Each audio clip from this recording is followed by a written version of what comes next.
अर्जुन से भगवान श्री कृष्ण कहते हैं, यदा यदा ही धर्मस्य ग्लानिर् भवति भारत अभ्युत्थानम अधर्मस्य तदात्मानं सृजाम्यहम्। यानी अधर्म जब भी बढ़ेगा, जब भी ऐसी चीजें होंगी जहां धर्म खतरे में होगा, श्री कृष्ण खुद आएंगे धर्म की रक्षा करने में।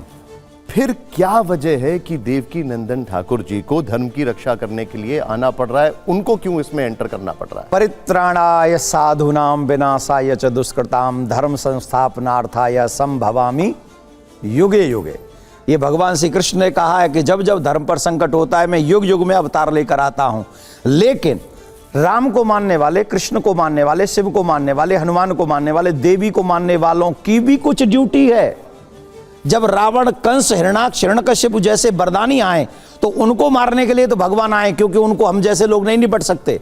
लेकिन आज के युग में जिन लोगों के कारण हमारे धर्म को असुरक्षा है, ऐसे लोगों को मारने के लिए भगवान की आवश्यकता नहीं है, उनको आने की आवश्यकता नहीं है। उनके लिए तो देवकी नंदन जैसे और ये जो सनातनी बैठे हुए ना, इन्हीं की बहुत है। बस ये जाग जाएं, खड़े हो जाएं, सावधान हो जाएं कि हमें सनातन बचाना है, तो फिर कोई तकलीफ नहीं है उससे।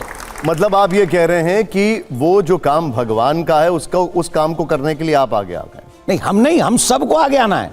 अकेला मेरी ड्यूटी नहीं है। कौन डिसाइड करेगा? हम सब करेंगे, जो धर्मात्मा, जो सनातनी है, जो हिंदू है, ये डिसाइड हमको करना पड़ेगा। अगर हम धर्म की रक्षा नहीं कर सकते, हमारे शास्त्रों में कहा गया धर्मो रक्षति रक्षिता।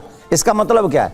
आप धर्म की रक्षा करो, धर्म आपकी रक्षा करेगा। तो मेरे घर में भी धर्म का पालन होता रहे, और अगर कोई बाहर भी, हमारी रामायण में लिखा है, हरि हर निंदा सुने जो काना, लगे पाप गौ घात समाना।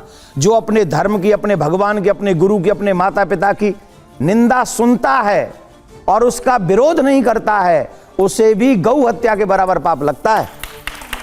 तो क्या हमें यह निंदा सुननी चाहिए? हमें खड़े होकर उसका विरोध करना चाहिए और अपने धर्म की और अपने सनातन की और अपने भगवान के सम्मान में खड़ा। अरे तिरुपति बालाजी को प्रसाद में चर्बी खिला दी गई पशुओं की, और हम चुप बैठे रहें? मुझे लगता है जो सच्चा सनातनी होगा उसका विरोध करेगा, खड़ा होगा, और 16 तारीख को वो दिखेगा हमें वहां सदन में कि हम उसका विरोध करते। अच्छा देवकी नंदन जी, मुझे एक बात बताइए कि ये सनातन बोर्ड की थ्योरी क्या है?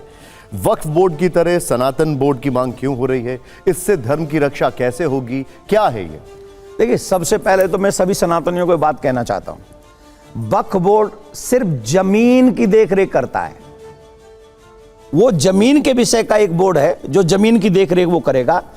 और वक्फ बोर्ड को जो पावर मिली हुई है, हम और आप लोग कल्पना भी नहीं कर सकते, ऐसी ऐसी पावर मिली हुई है।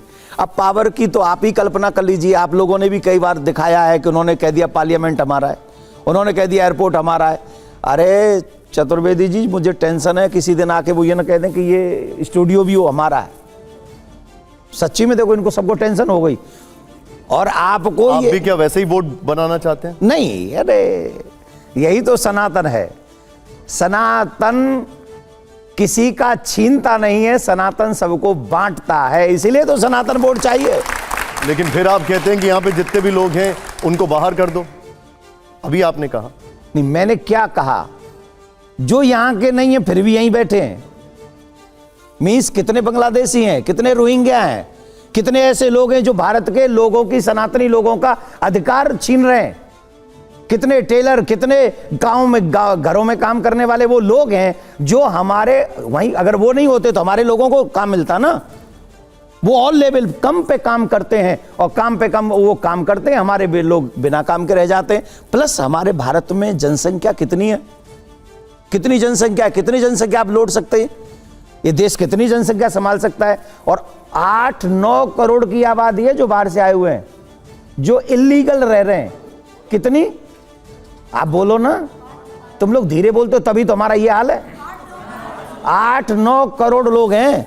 आप बताइए, 8-9 करोड़ लोग चले जाएंगे इस देश से बाहर, और 2-3 करोड़ जो हिंदू हैं हमारे देश में आ जाएंगे, उसके बावजूद भी हम लोग सेफ एंड सुरक्षित रहेंगे। लेकिन आप जब ये कहते हैं कि वक्फ बोर्ड मनमानी करता है, प्रॉपर्टी डीलर की तरह काम करता है, तो आप खुद वैसा क्यों बनना चाहते हैं? ये जो सनातन बोर्ड का आप जिक्र कर रहे हैं, आप खुद वैसा क्यों बनना चाहते हैं? सनातन बोर्ड का महत्व तो समझिए।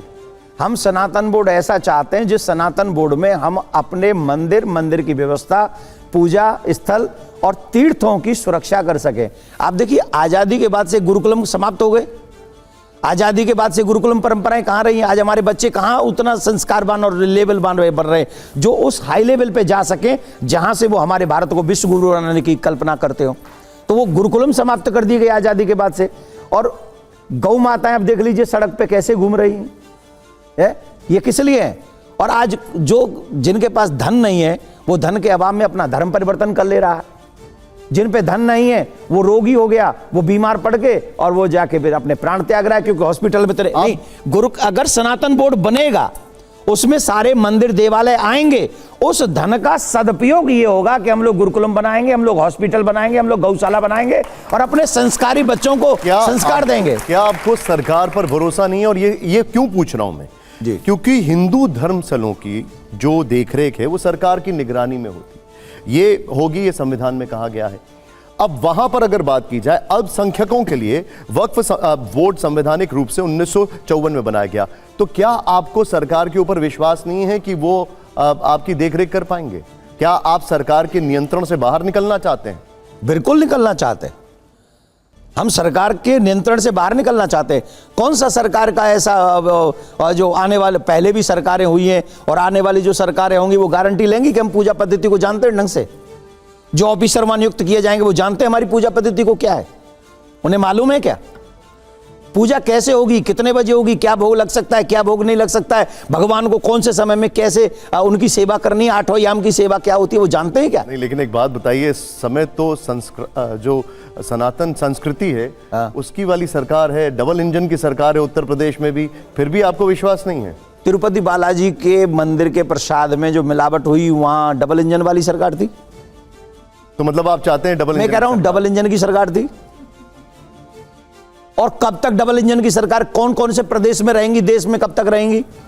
नहीं, तो फिर आप चाहते क्या है? आप डबल इंजन की सरकार चाहते हैं या आप ये चाहते हैं कि सनातन बोर्ड बने? क्योंकि डबल इंजन की सरकार नहीं है इसलिए सनातन बोर्ड बने। हम सनातन बोर्ड चाहते हैं कि मंदिरों की, पूजा की, वेद की, गुरुकुलम की, सबकी व्यवस्था हमारे धर्माचार्यों के हाथ में होनी चाहिए, शंकराचार्यों के हाथ में होनी चाहिए, किसी ऑफिसर के हाथ में नहीं होनी चाहिए, सरकारी किसी नेता के हाथ में नहीं होनी चाहिए। हम ये चाहते हैं।